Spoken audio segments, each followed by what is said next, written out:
कहानी की शुरुआत में हम शाहिद आजमी नाम के एक लड़के को देखते हैं और बॉम्बे राइट्स के दौरान जिस वक्त बहुत सारे हिंदूज और मुस्लिम की मौत हो रही थी, तभी एक दिन शाहिद के फैमिली के ऊपर भी हमला होता है और इस इंसिडेंट के बाद शाहिद कश्मीर जाता है और कुछ वक्त तक वो एक टेररिस्ट ग्रुप के साथ रहता है और वहाँ पर ट्रेनिंग ले रहा था। लेकिन इसके बाद ही वो एक दिन एक आदमी की बेरहमी से मर्डर होते हुए देखता है और जो देखकर शाहिद को बहुत ही डर लगता है और वो अपने घर वापस आ जाता है और वहाँ पर शाहिद अपनी पढ़ाई शुरू करता है। लेकिन इसके बाद ही terrorist and disruptive activities act के दौरान जिन जिन पर शक हो रहा था उन्हें अरेस्ट कर लेकर जाया जा रहा था और पुलिस के पास ये खबर थी कि शाहिद कुछ वक्त कश्मीर में बिताकर आया है और इसीलिए शाहिद को भी अरेस्ट किया जाता है। दूसरी तरफ शाहिद के बड़े भाई आरिफ शाहिद की बेल करवाने की बहुत कोशिश करते हैं, लेकिन कुछ भी नहीं होता है। दूसरी तरफ पुलिस स्टेशन में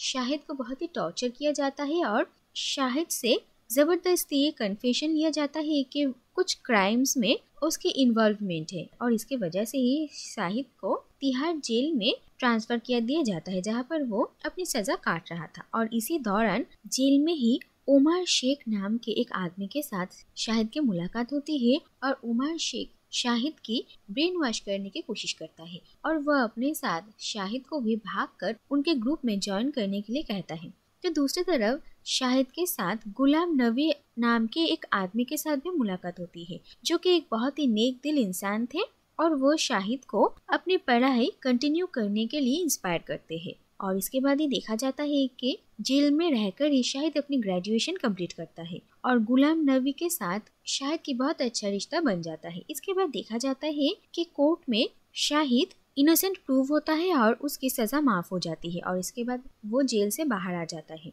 और इसके बाद शाहिद अपने बड़े भाई की मदद से और लॉ की डिग्री मिलने के बाद शाहिद लॉयर मकबूल मेमन नाम के एक आदमी के लॉ फर्म में जॉब कर रहा था। लेकिन वहाँ पर शायद ये देखता है कि सिर्फ पैसों की ही कीमत है, सच्चाई और बेगुनाह लोगों को बचाने की कोई अहमियत ही नहीं है। इसीलिए शाहिद तय करता है कि वो अपनी जॉब छोड़ देगा और वो इंडिपेंडेंट तरीके से केसेस लड़ेगा। इसके बाद अचानक एक दिन शाहिद के पास टेररिस्ट होने के एक्यूजेशन लगे हुए एक आदमी की केस आता है और शाहिद सारे सबूतों को देखकर और उस आदमी से बात करके ये तय करता है कि वो ये केस लड़ेगा और इसके बाद वो उस आदमी को जी जान से बचाने की कोशिश करता है। सबसे पहले ऐसा लग रहा था कि वो ये केस हार जाएगा, लेकिन धीरे धीरे करके शाहिद कोर्ट के सामने ये सारे सबूत पेश करता है, जिससे कि ये साबित होता है कि बम ब्लास्ट में उस आदमी का कोई भी हाथ नहीं था और उस आदमी को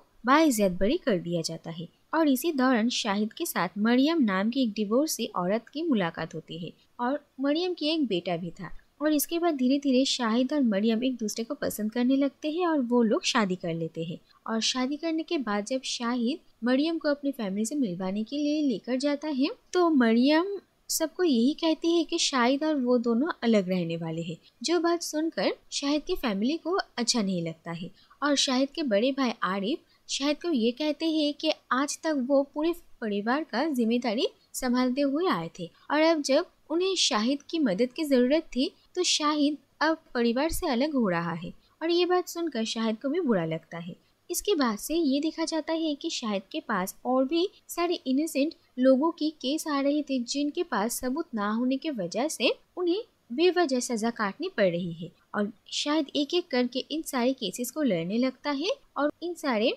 बेगुनाह लोगों को वो बचा रहा था। इसी दौरान शाहिद के फैमिली को बहुत सारे डेथ थ्रेट्स के कॉल आ रहे थे, क्योंकि सभी शाहिद को एंटी नेशनल मान रहे थे और सबको ये लग रहा था कि शाहिद देशद्रोहियों का सपोर्ट कर रहा है। लेकिन शाहिद सिर्फ ये कहना चाहता था कि जिन लोगों को सजा मिल रही है वो लोग बेगुनाह है और उन्हें गलत तरीके से अरेस्ट किया गया है और वो बस उन बेगुनाह लोगों को ही बचा रहा है। दूसरी तरफ मरियम और शाहिद के बीच भी इस बात को लेकर बहस हो जाती है और मरियम चाहती ही थी कि शाहिद ऐसे केसेस लड़ना छोड़ दे, लेकिन शाहिद ऐसा नहीं कर सकता था, इसीलिए वो मरियम को मना करता है और इस बात को लेकर उन दोनों में झगड़ा हो जाता है और शाहिद घर छोड़ देता है। इसके बाद ये देखा जाता है कि शाहिद अंसारी नाम के एक आदमी का केस लड़ रहा था और ये देखा जाता है कि अंसारी के खिलाफ बहुत सारे सबूत गलत बनाए गए थे और शाहिद एक एक करके उन सारे सबूतों को झूठा साबित करता है। इसी दौरान देखा जाता है कि एक दिन रात को शाहिद के ऑफिस में